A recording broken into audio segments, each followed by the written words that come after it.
Aquí comienza Entendiendo los Tiempos. Con ustedes, su anfitrión, Eduardo Saladín. Bienvenidos a su programa Entendiendo los Tiempos. En la travesía por esta vida, todos los cristianos tenemos un anhelo y es cambiar y crecer cada día más a la imagen de nuestro Señor y Salvador Jesucristo. Sin embargo, en esa búsqueda nos hacemos una pregunta. ¿Cómo sabemos que estamos dando los pasos correctos para cambiar? ¿Existe una forma incorrecta de intentar cambiar? Y esa es la pregunta que queremos contestar en este día y tenemos con nosotros al doctor Nicolás Emilio Tranchini. Bienvenido, Nico. ¿Cómo estás? ¿Qué tal? Un gusto de saludarlos a ambos. Hoy tenemos con nosotros al pastor Dionis Peña, conocedor de las Escrituras profundamente, pero más que eso, un amante de la consejería bíblica y del cambio. Dionis, ¿cómo te encuentras? Buenos días, Pastor Eduardo. Buenos días, Nicolás. Un placer estar aquí con todos ustedes. El privilegio es nuestro de tenerte aquí con nosotros, de hablando de este tema que sabemos que tú amas profundamente como pastor y que también te has entrenado durante muchos años en el mismo. Así podemos hacer más preguntas a Nico en este día. Nico, ¿tú tienes un plan para el 2024 de que podemos leer la Biblia con el libro de Cambios Profundos? ¿Cómo es esto? Bueno, el año pasado lo que hicimos fue compartir los devocionales en audio a través de nuestro canal de YouTube y a través de nuestro canal de Telegram. Entonces, para el 2024 lo que decidimos hacer es armar un proyecto donde vamos a estar leyendo la Biblia en un año. Y cada vez que empecemos un libro nuevo, pues Cambios Profundos va a proveer esencialmente dos recursos. En primer lugar, un pequeño video que dura 1 minuto, que le da un panorama general de todo el libro que vamos a comenzar a leer. Suponte, el 1 de enero arrancamos con Génesis. La idea es leer 4 capítulos por día, y más o menos son 15 minutos, un poquito menos, dependiendo de cuán rápido uno lee. Y la razón para leer 4 capítulos por día es porque de esta forma uno puede fallar una vez por semana. Es decir, que si uno lee 4 capítulos por día, termina la Biblia en un año fallando 52 veces. Es decir, una vez por semana, pues con toda tranquilidad del mundo. Esa es un poquito de esa la idea. Cada vez que empecemos un libro nuevo, vamos a mandar por las redes sociales un video muy cortito de 1 minuto que explica un panorama general del libro, y luego vamos a mandar un bosquejo, ahí abajo en el mismo video, que uno puede descargar y bajar de un PDF un poquito más largo de todo el libro, para que uno pueda ir leyendo y a la vez teniendo un bosquejo un poquito más detallado para poder entender todo lo que está leyendo. Así que va a ser una experiencia muy linda. Hay cientos de personas que ya están entusiasmadas con esto, así que bueno, la idea es eso. Yo arranqué, esto es muy gracioso, porque arranqué diciendo, hace muchos años que no leo la Biblia en un año, lo voy a hacer este año. Y después dije, lo voy a hacer con mi familia. Y luego mi esposa hablando me dice, si lo hacemos con la iglesia, fantástico, hagámoslo con la iglesia, creamos un grupito de WhatsApp y después decimos, hagámoslo con el mundo entero. Desafiemos a todo el mundo a ver si quiere juntarse con nosotros y vamos a proveerle recursos, a ver si se entusiasman. Y la verdad que apenas prediqué el domingo sobre esto y ya hay literalmente cientos de personas que están más que entusiasmadas con el proyecto. Así que arrancamos el 1 de enero. Qué bueno. Nico, tú dices en el inicio del capítulo 5, donde hablas en cuál es la forma equivocada de cambiar lo siguiente. Cuando somos confrontados con nuestros fallos y tropiezos, inevitablemente sufrimos un serio ataque a nuestra identidad. El ego es herido. ¿Por qué crees que ocurre esto? ¿Qué expone esta realidad? Hay algo precioso que hace el Evangelio. El Evangelio nos iguala a todos, cristianos, no cristianos, musulmanes, ateos. En este sentido, gente que ha estado mucho tiempo en la iglesia, gente que hace poquito tiempo que está en la iglesia, nos iguala en este sentido, en el sentido de que todos, por defecto, estamos intentando construir una identidad de afuera hacia adentro. Es decir, todos estamos intentando de salvarnos, para usar terminología bíblica. Todos estamos intentando generar una imagen, una identidad, un valor, y proyectar ese valor a nosotros. Y todos estamos intentando obtener ese valor a través de algún tipo de logro.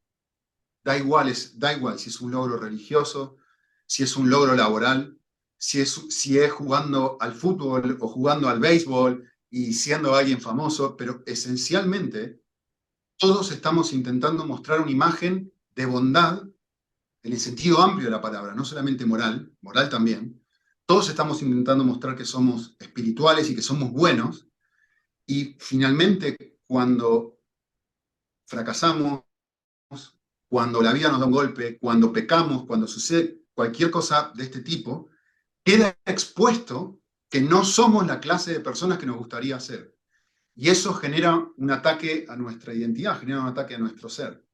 Eso le pasa a una persona creyente y a una persona no creyente, por eso digo que nos iguala. Y en ese sentido, la comprensión del Evangelio que nosotros tengamos, el nivel de comprensión del Evangelio que nosotros tengamos, es lo que va a determinar nuestra respuesta. Si mi comprensión del Evangelio es baja, si mi aprehensión del Evangelio es baja, me voy a deprimir, me voy a desanimar porque no di la talla, me voy a odiar a mí mismo, voy a culpar a las circunstancias, en fin, voy a tener una reacción negativa hacia este fallo. Si mi comprensión del Evangelio es alta, voy a poder descansar en el amor incondicional de Dios para tapar mi fallo, para cubrir mi falta, sea cual sea esa falta, de tal forma que no necesite probar ni a Dios, ni a otros, ni a mí mismo que valgo. Porque mi identidad está forjada no en lo que yo he hecho, sino en lo que Cristo ha hecho por mí. Entonces, ese es el ataque del que hablo. Cada vez que fallo, hay un ataque a mi ego en ese sentido. Nico, ¿tú crees que esa falta de identidad, ese desconocimiento de los cristianos, es porque en las iglesias no se está predicando el Evangelio y cómo ese Evangelio debe transformarnos y cambiar nuestras vidas? Sí, quizá el dilema, uno de los grandes dilemas es este. Típicamente se predica el Evangelio a gente no cristiana, pero no se predica el Evangelio a gente cristiana. Creo que ese es el fallo. Y a todos nos cuesta porque nosotros pensamos el Evangelio es para la persona no cristiana. Pero la esencia del Evangelio es que el Evangelio no solamente me salva, sino que el Evangelio también me cambia. Justamente porque la esencia del ser caído es intentar recuperar la imagen perdida de Dios. Intentar recuperar esa imagen de perfección que perdimos el día de la caída. Y como no nos vemos perfectos en ningún aspecto, en aspecto físico, nadie se ve perfecto, ni una modelo, ni un modelo se ve perfecto. Se hacen cirugías, se tratan de maquillar, nadie se ve perfecto físicamente. Nadie se ve perfecto espiritualmente. Nadie se ve perfecto moralmente. Entonces, frente a este espejo, esencialmente con el cual nosotros nos chocamos todo el día, y principalmente que es la Biblia, que es la palabra de Dios que me confronta con el hecho de que no soy lo que debería ser, me encuentro con esta realidad y ¿ahora qué hago? Y la esencia del funcionamiento del corazón es, voy a intentar maquillarme, voy a intentar arreglarme, voy a intentar mejorar. Cuando la esencia del Evangelio es, si solamente tú eres capaz de recordar que alguien ha hecho algo extremadamente valioso por ti, ha dado su vida por ti y ha mostrado el máximo nivel de amor que podría mostrarse por ti, justamente para que tú no tengas que arreglarte, eso me vuelve a recordar a mí la realidad de decir esto. Un momento. Este valor, este significado, este aprecio que yo voy a buscar al mundo, sea con el ministerio, sea con un buen salario, sea con la belleza, sea con lo que sea, se me ofrece gratuitamente en Cristo, y es mi herencia, es mi derecho. No solamente se me ofrece, sino que es mi derecho por haber recibido a Cristo. Entonces, cuando yo comprendo esta verdad, se me predica esta verdad, se me enseña esta verdad, mastico esta verdad y empiezo a ver cómo esta verdad aplica a distintas circunstancias puntuales de mi vida, esto empieza a sanarme, esto empieza a liberarme, y sucede lo que dice Jesús en Juan: conozco la verdad y la verdad me libera. Pero es un proceso, no es un momento, es un proceso. Yo lucho con esto todavía. A mí es muy difícil, y soy el primero en levantar la mano y decir, todavía tengo enormes luchas con esto. es un proceso que termina con la glorificación. Solamente ha arrancado, no ha terminado. Johnny, ¿cómo tú entiendes que este proceso, ¿verdad?, de predicarnos el Evangelio a nosotros mismos, tú que aconsejas tanto, a la luz de lo que nos dice Nico, debemos aplicarlo en nuestras vidas? Yo primero quería quizás tocar un poquito la pregunta anterior cuando usted le preguntaba al pastor Nicolás sobre a qué se debe esto en las iglesias. Y si me permite, yo quería opinar. Sí, no hay problema. Yo creo que desde que evangelizamos tenemos un problema. Es decir, los evangélicos de este tiempo, desde que comenzamos a evangelizar al incrédulo, tenemos un problema de deficiencia del evangelio. Y la gente de alguna forma entiende que las deficiencias que tiene como inconverso les van a ser cubiertas cuando se haga cristiano y luego él se va a sentir bien consigo mismo. Por eso hay mucha gente que viene al evangelio porque quiere ser una mejor persona. Él quiere ser una mejor versión de sí mismo. Y él entiende que lo que le faltaba, ¿qué le faltaba a él? Era una buena persona, solo le faltaba a Cristo. Y ahora se ha añadido a Cristo. Luego él llega al cristianismo y él entiende que ya está completo porque lo único que le faltaba era Jesús como un accesorio de su vida. Y luego llegamos a la iglesia y no se nos predica más el evangelio porque ya tú eres un cristiano. ¿Qué se le predica al cristiano? Obediencia. Se le predica discipulado, se le predica lee la Biblia, se le predica ora, se le predica haz esto, haz aquello, haz lo otro para que seas un cristiano piadoso. Luego yo realmente estoy de acuerdo con la pregunta suya de si hay una deficiencia de la predicación del evangelio. Yo creo que lo hay en gran medida y yo puedo decir de mí mismo que sufrí mucho. Es decir, viví en la miseria de no conocer profundamente el evangelio por un largo tiempo, teniendo el evangelio frente a mí, de no comprenderlo porque fui discipulado e instruido y desde el púlpito se predicaba: para tú ser un hombre santo tienes que hacer 4, 5, 6, 7, 8, 9, 10 cosas. Y luego pasa que cuando no los logro, me siento frustrado, me siento un cristiano de segunda. O cuando creo que las logro, entonces me siento como el fariseo. Excelente, yo hoy cumplí con todo, estoy perfecto, Dios me debe. Así que yo creo que en realidad nosotros los pastores tenemos una responsabilidad grande de predicar el evangelio y de no dejarnos presionar por la influencia de predica cosas interesantes, ya no siga predicando el evangelio, ya no siga predicando de la cruz de Cristo, de la muerte, la resurrección y su impacto en nuestra vida. Predica cosas más chéveres que la gente quiere oír. Creo que necesitamos predicarnos el evangelio. Y yo creo que a la pregunta suya, es así como esto funciona. El cambio no se puede dar sino sobre la base de una renuncia de mí mismo, sobre la base de aceptar mi bancarrota. No solo fui salvo por la gracia, yo también soy santificado por la gracia. Ahí comienza verdaderamente el cambio. Y cuando hacemos consejería, esa es una de las cosas primeras que tenemos que destruir. Que la gente comprenda, tú no puedes transformarte a ti mismo, tú necesitas un poder fuera de ti. Ok. Nico plantea algo muy interesante en su libro, que es 4 razones que nos mueven a cambiar: temor, orgullo, egoísmo y culpa. Esto es algo raro, ese enfoque, Nico, y a mí me gustaría que tú nos explicaras esto.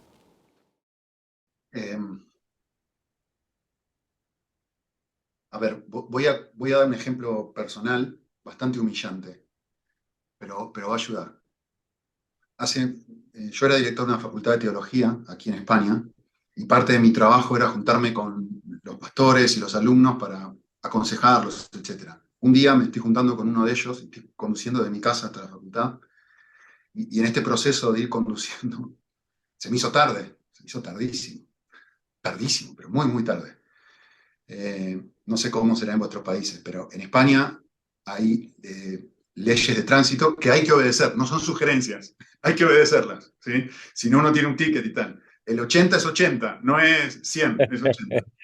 Aquí Pues, es muy diferente, ¿eh? aquí es diferente. Pues bueno, yo estaba llegando extremadamente tarde y para mi vergüenza conducía a toda velocidad. 120 kilómetros por hora en 80. O sea, una barbaridad que si me agarraba la policía me ponía una multa, pero altísima. Entonces yo estaba haciendo algo malo, estaba rompiendo las leyes, ¿sí? Y cualquier cristiano diría, lo que está haciendo Nicolás está mal. La clave de cambios profundos es preguntarme por qué. ¿Por qué yo rompí las leyes de tránsito? Bueno, rompí las leyes de tránsito porque no quería llegar tarde, obviamente. Pero bueno, ¿por qué no quería llegar tarde? Y porque este era uno de mis alumnos al cual yo iba a aconsejar, y luego yo le estaba mostrando un mal ejemplo. En otras palabras, no quería llegar tarde por mi propio ego. No quería llegar tarde por orgullo, por lo que esta persona iba a pensar de mí si yo llegaba tarde. Entonces, esto es fantástico. Yo estaba rompiendo las leyes de tránsito por orgullo. Cuando uno analiza un poco el corazón, que es lo que Jesús me llama a hacer en Mateo 6, me estaba dando cuenta de que estaba rompiendo las leyes de tránsito por orgullo. Cuando estoy a punto de llegar a este lugar, es muy humillante esto, cuando estoy llegando a este lugar, estoy conduciendo con el coche, vengo rapidísimo, y en una rotonda, yo vengo bajando una cuesta y veo un coche, yo vengo bajando la cuenta, no se mueve. Yo estaba furiosísimo porque este coche no se movía. ¿Cómo no se va a mover? No se da cuenta que estoy llegando tarde. Y no avanzaba porque le daba medio miedo porque venían coches. Y yo digo, ¿qué hago? ¿Lo paso o no lo paso? ¿Lo paso o no lo paso? Y lo pasé con todo, me puse por delante justo cuando él iba a avanzar. De vuelta. Horrible lo que hice. Cuando doblo, este coche dobla detrás mío. Cuando miro por el espejo retrovisor, miro así, miro bien, el pastor como el que me iba a juntar. O sea, el nivel de o sea, automáticamente, les voy a decir lo que hice. Automáticamente lo que hice, me puse a orar. Les voy a decir cuál fue mi motivo, lo que yo puse a orar. Por favor, Señor, que no sea el pastor. Por favor, Señor, que no sea el pastor. Perdón, Señor, no debería haber hecho esto. Perdón, Señor, no debería haber hecho esto. Ahora, analicemos esto, analicemos el cambio. Miren, en un momento yo estoy desobedeciendo la ley civil por orgullo. A los 30 segundos estoy haciendo algo espiritual. Estoy orando. Estoy arrepintiéndome. Estoy diciéndole a Dios que hice mal. ¿Por qué?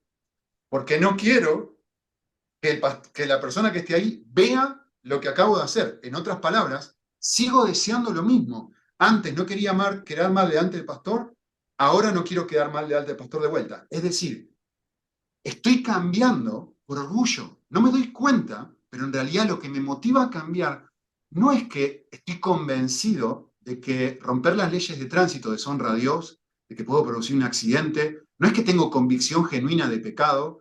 No. Lo que yo estoy sintiendo, si yo no analizo esto, yo me voy convencido de esa experiencia, que he experimentado arrepentimiento genuino, que he cambiado, y que estoy orando y que estoy haciendo algo bueno, y me palmeo en la espalda diciendo, Nico, muy bien, cuando la realidad es, Dios no mira lo que mira el hombre, Dios mira el corazón, y el corazón no ha mudado lo que el corazón desea. En los dos casos desea lo mismo. Entonces, lo que produje fue un cambio movido por el orgullo. Podría mostrar exactamente ejemplos que muestran cómo cambiamos por temor, cómo cambiamos por culpa, cómo cambiamos por egoísmo, pero esencialmente la esencia del cambio que me mueve a modificar mi conducta no es el hecho de que estoy enamorado de Dios. Es el hecho que de alguna forma esta conducta me perjudica y ahora quiero cambiar la conducta porque me beneficia. Es un cambio autocentrado, la mayoría de la gente no desconoce. Esencialmente es lo que dice Jesús en Mateo 7.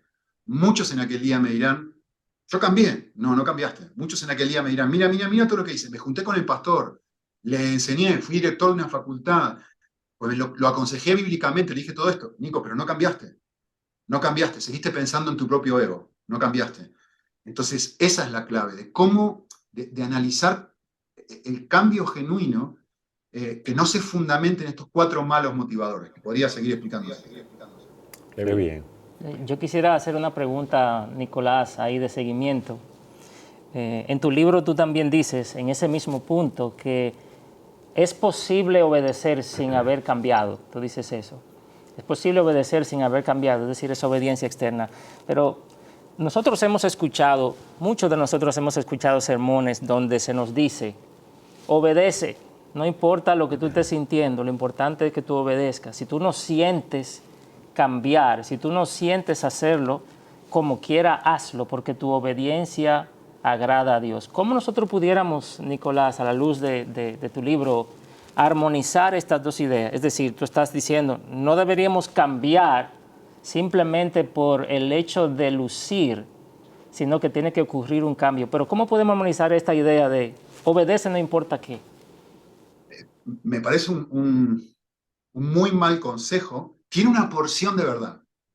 Hay una porción de verdad donde hay momentos en donde debemos hacer cosas que no queremos hacer. Y ahora voy a explicar eso. Pero yo lo primero que diría es esto.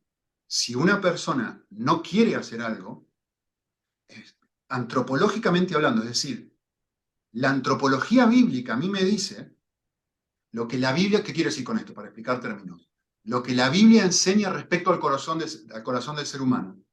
La Biblia dice que si yo no quiero obedecer a Dios, es porque hay otra cosa que quiero. El corazón nunca está en neutro, siempre quiere algo, siempre desea algo. Si Cristo no es mi tesoro, si Cristo no me causa deleite, es porque hay otra cosa a la cual mi corazón ha sido seducido, que le causa deleite y está enamorado de eso. Puede ser el ministerio, puede ser el gimnasio, puede ser Netflix, puede ser lo que es cualquier cosa buena, puede ser la familia, puede ser los niños, pero esencialmente lo que yo tengo que hacer, lo primero que tengo que hacer cuando no tengo deseos de obedecer, es frenar un segundito y decirle al Espíritu de Dios, Salmo 139, escudriñame, conoce mi corazón, pruébame. Lo que yo necesito es pedirle al Señor luz y al Espíritu Santo que traiga luz sobre mi vida y me ayude a ver qué es lo que yo estoy amando, que en este momento está apagando como si yo le esté tirando una jarra de agua en fuego, está apagando mi pasión por Cristo. ¿Por qué yo no tengo deseos de obedecer? ¿Por qué clase de cosas mi corazón está cautivado? E identificar cuál es la causa por la cual me levanto todos los días. Puede ser, me levanto para trabajar, genial, el trabajo. ¿Pero por qué trabajas? ¿Por qué estoy dando ejemplo práctico? ¿Por qué trabajas? Bueno, trabajo porque quiero ganar dinero, genial. ¿Por qué quieres ganar dinero? Bueno, quiero ganar dinero porque me quiero ir de vacaciones. Ah, vale. ¿Y por qué te quieres ir de vacaciones? Sí, porque irme de vacaciones realmente es lo que me causa mayor placer y me quiero desconectar y todo. Entonces uno empieza a ver, poquito a poquito ayudando, uno puede hacer esto solo, pero o ayudado por un consejero, o por el propio pastor idealmente, con la ayuda del Espíritu de Dios, mirar y decir, ¿qué es la alternativa de lo que yo amo? ¿Qué es lo que me está dando que me debería estar dando Cristo? Puede ser que yo ahorro y busco trabajar y ahorro dinero porque lo que realmente estoy buscando es seguridad. Y digo, no tengo temor al futuro, entonces quiero ahorrar dinero y trabajar y trabajar y trabajar y no tengo pasión por Dios porque estoy vendido a mi trabajo. ¿Por qué hago esto? Porque lo que yo quiero, tengo temor al futuro y quiero seguridad. Y la pregunta es, ¿Dios no quiere darme seguridad? Claro que quiere darme seguridad. Lo que no quiere es que busque mi seguridad fuera de Él. Entonces, lo que apaga mi aprecio y mi deleite en la persona de Dios es el hecho de que estoy buscando algo que Dios quiere darme en lo creado, que debería estar buscando en el Creador. Por lo cual, antes de decirle a la persona, tienes que hacer esto, quieras o no quieras, hay que ayudar a la persona a decir, ¿qué te está enamorando ahora? ¿Qué es tu ídolo? Y ayudarle a descubrir su propio ídolo. Y cuando descubre su propio ídolo, obviamente lo que la persona necesita es arrepentirse, sentir convicción de pecado y volver a experimentar el Evangelio, que bueno, podemos seguir hablando sobre esto. Pero para responder tu pregunta y dejarla ahí. Nico, tú hablas del arrepentimiento y cuando tuviste aquel episodio que nos contaste, que rebasaste el carro de la persona con la cual ibas a tener esa reunión de consejería, te arrepentiste. Pero ese arrepentimiento fue un arrepentimiento forzado por la situación. ¿Cómo un creyente puede distinguir lo que es el arrepentimiento sincero del que no lo es? A ver, el arrepentimiento, me gusta diferenciar entre arrepentimiento y remordimiento. Ayuda a diferenciar palabras. Bien. El remordimiento lo puede sentir una persona no cristiana y no hace falta tener el Espíritu de Dios para sentir remordimiento. Es decir, un ladrón, cuando roba el banco y está así abriendo la caja y de repente suenan las alarmas, viene la policía y lo atrapa, se arrepiente de haber hecho esa acción. Siente remordimiento, pero siente remordimiento no porque ahora ama la justicia y la honestidad. Siente remordimiento porque lo han atrapado y eso tiene consecuencias sobre su vida, no quiere ir a la cárcel. El remordimiento está enfocado Mi corazón está preocupado por las consecuencias que eso me va a traer a mí. Como el ladrón, me va a traer consecuencias sobre mi vida.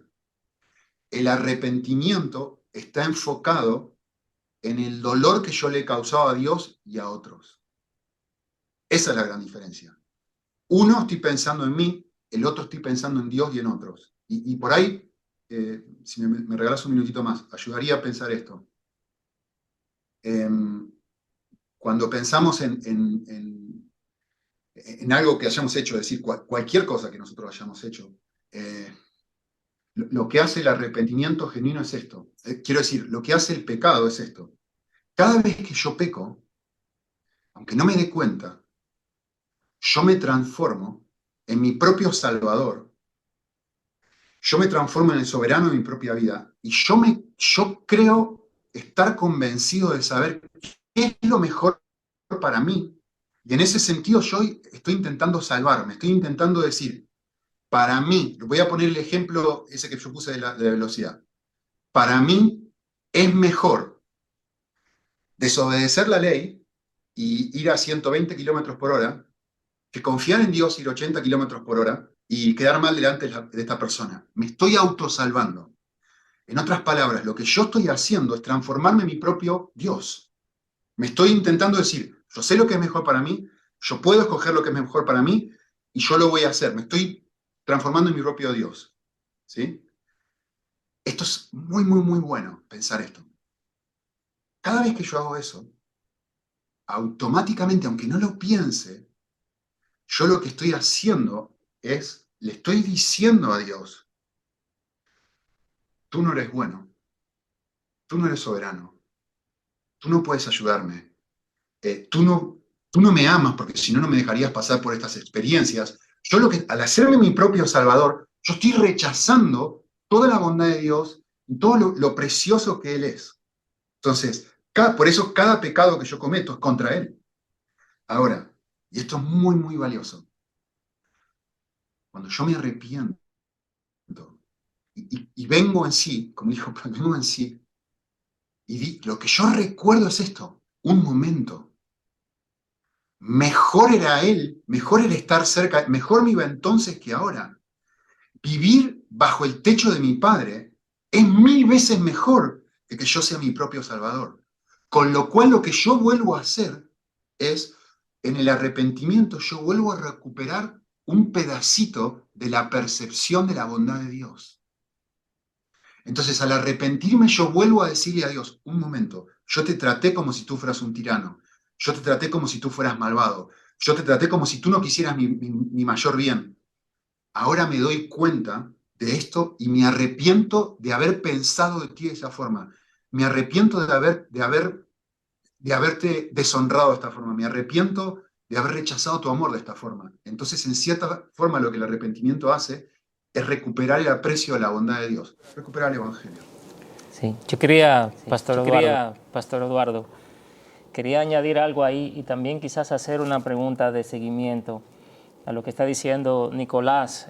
Pablo dice de esa tristeza que es según Dios, 2 Corintios capítulo 7, versículo 10. Este es un pasaje que compartimos con frecuencia con los aconsejados para poder discernir el arrepentimiento genuino del remordimiento. Dice, la tristeza que es conforme a la voluntad de Dios produce un arrepentimiento que conduce a la salvación. De esa tristeza que está hablando Nicolás. Pero la tristeza del mundo produce muerte porque está enfocado en aquello que estamos perdiendo o que la persona está poniendo en juego. Ahora, una pregunta que yo me hago y que quiero hacerle al pastor Nicolás, ¿por qué esto no es tan obvio para los creyentes? ¿Por qué tendemos tan rápidamente a apoyarnos en nosotros mismos? ¿Por qué es más fácil hacerme a mí mismo mi propio Dios, mi propio Salvador? ¿Por qué es más fácil escoger mi propia manera de redimirme, de autorredimirme, que ir al Evangelio nuevamente, que ir a Cristo nuevamente, aún siendo creyente? ¿Por qué tenemos esa tendencia? Porque es nuestra forma de funcionamiento por defecto. O sea, yo funciono así a menos que esté lleno del Espíritu de Dios. Por eso dije al principio que nos igualan al cristiano y al no cristiano. Todos funcionamos de esta forma, perdón, excepto cuando estamos llenos del Espíritu de Dios. Cuando estamos llenos del Espíritu de Dios, el Espíritu de Dios hace dos cosas. Ese es esencialmente el ministerio del Espíritu Santo, de muchas otras cosas. Las dos cosas principales que hace es, por un lado, iluminar mi corazón y convencerme del dolor que le he causado a Dios, convencerme de pecado. Y la otra cosa que hace el Espíritu de Dios es mostrarme la belleza del Salvador, lo increíble de su amor. Entonces, el arrepentimiento en realidad no termina hasta que yo recupere una visión de la bondad de Dios. Y voy a dar un ejemplo muy práctico en este sentido. Me acuerdo hace muchos años, cuando mis niños eran mucho más pequeños, y estábamos en casa, y uno de mis hijos, creo que fue mi niña más pequeña, que era muy pequeña, mi niña más grande, que en este momento tiene 16 y tal, se portó mal, tendría 3 años o algo así. Yo me la llevé al cuarto y la fui a disciplinar, y estaba mi suegra ahí, y no le gustó ni medio que yo hiciera eso, porque obviamente, abuela, no le gustó que la discipline, y yo fui y la discipliné bíblicamente, y ella estaba como hablando con mi mujer, quejándose de cómo el padre tan malo de disciplinarla y hacer esto. Y pasó algo muy lindo que le cambió el chip a ella. Yo fui, me senté con ella, mi hija, y le dije, hijita, ¿qué hiciste? Y me acuerdo que era, pues hice esto, esto y esto. Vale, ¿y en quién estabas pensando? En mí. ¿Y cómo se llama eso? Egoísmo. ¿Y qué estás haciendo al ser egoísta? Estoy pensando en mí. ¿Y qué quiere Dios? Que piense también los demás. Vale, mi amor, papá va a tener que disciplinarte ahora. Le discipliné despacito y tal. Lloró un momentito. Y después que terminamos, la terminé de disciplinar y le dije, hijita, te quiero decir algo. No importa cuántas veces tú seas egoísta, aun si sos egoísta el resto de tu vida, papá te va a seguir amando con todo su corazón, con toda su alma y con toda su fuerza. Me abras. Y después me quedé haciéndole cosquillitas. Cuando yo salí del cuarto, salí del cuarto con ella, riendo, felices los dos. Y mi suegra observó esa experiencia y es la primera vez que conectó los puntos. Y yo le dije, ¿te ves? Me dijo, ella salió de ella misma dijo, yo no había entendido que la disciplina termina con la reconciliación cuando los dos están riendo. El arrepentimiento genuino no termina, no se produce hasta que yo vuelvo a reír con Dios. Por eso dije lo que dije antes. Recupero la percepción del amor que Dios tiene por mí. Hasta que no sucede eso es remordimiento.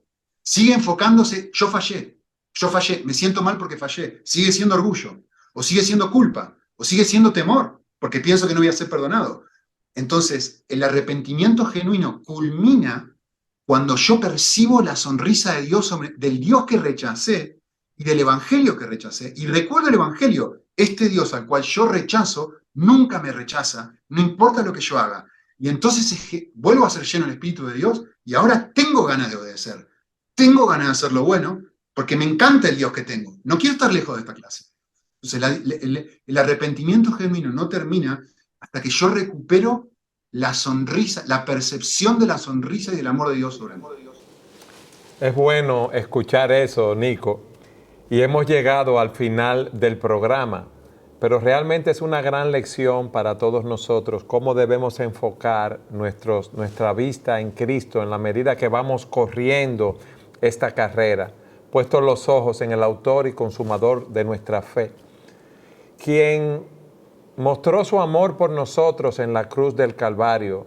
Y así como tú dijiste en el primer programa, nosotros debemos cada día conocer más a ese Dios, conocer su amor por nosotros, ver lo que Él hizo al enviar a su Hijo a morir en la cruz del Calvario por nuestros pecados, de manera que sea eso lo que nos llene y nos mueva a querer glorificar su nombre, nos lleve a arrepentirnos cuando hemos pecado, no el temor, el orgullo, la culpa o el egoísmo, sino que veamos a ese Dios, su amor por nosotros, cómo Él no deja de amarnos en ningún tiempo y en ningún momento, y cómo cuando pecamos debemos confesar nuestros pecados sabiendo que Él es fiel y justo para perdonarnos y limpiarnos de toda maldad. Y debemos confesar esos pecados y seguir corriendo la carrera. Quiero darle las gracias a ti, Nico, y a Dionis por habernos acompañado. Realmente la participación de ambos en el programa nos ha enriquecido grandemente. Muchísimas gracias. Cariño. Gracias también al pastor Nicolás por desafiarnos no solo a cambiar, pero a cambiar por las motivaciones correctas. Amén. Creo que yo me quedo con eso. Muchas gracias, Nicolás. Y gracias a todos ustedes por habernos acompañado en su programa Entendiendo los Tiempos.